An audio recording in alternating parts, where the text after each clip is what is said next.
magpo-frozen tayo ng bunga ng ampalaya. So, ito po, ikakat ko lang into 4 and then ilalagay ko po dito sa ziplock. Then, diretso frozen na po. Ganun lang po ang gagawin. So, every time na maya. Ngayon, magpo-frozen naman po tayo ng ampalaya. Ganito po yung ginagawa ko sa bago ko i-frozen yung ampalaya. So, ikakat ko na po siya in half and then into 4. Pag may buto, tatanggalin na rin po yung buto niya. Ganyan lang po diretso. Fresh lang po siya.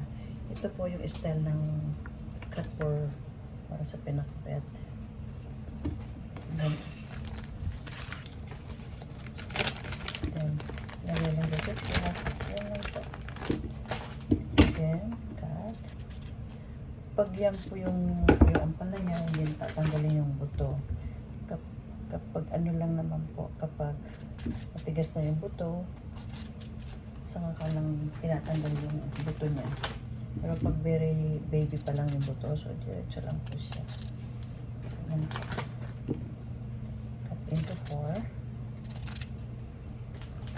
Itong style po na pangkat na to is para po sa aking pinakbet kasi Ilocana po ako, kaya useful po sa akin ang itong ganitong klase na ampalaya. Ganito po kasi yung klase ng ampalaya na pangpakbet sa amin. Kaya kinikip ko po to. So from my garden po to. Yan lang po. Ilagay sa ziplock and then frozen. That's it. Napaka-easy. This is a easy way how to frozen the bunga ng ampalaya. Thank you. Ayan guys, hinog po yung ampalaya. So itong buto po niya, pwede po yan pangbilhi ko for next summer na naman.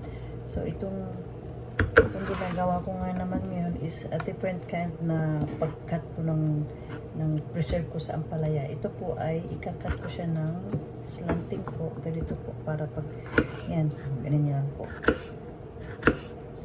Ganyan po ang pagkat ko nito para pag magluluto po ako ng bulanglang, yan na po siya, ready na po siya. So ipoproceed ko rin po siya, same thing dito sa ito yung sa isa yung sa pangpaket. And this is for my bulanglang. Ayan guys, naka-save ako ng 2 ziplock. So, isang lutuan po to para hindi ko po i-defrost lahat po kung gusto ko po magluto. Halimbawa, gusto ko magluto ng ampalaya con carne. Ito po yung slice ng ampalaya con carne. Then, ilalagay ko lang po sa frozen.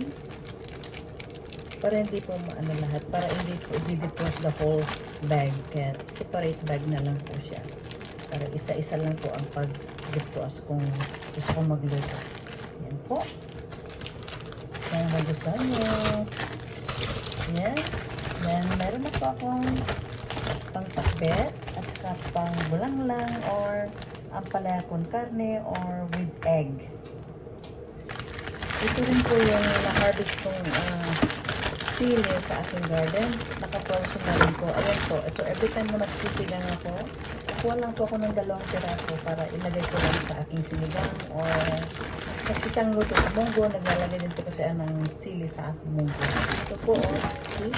Napaka-useful po. So, walang nasasayang talaga.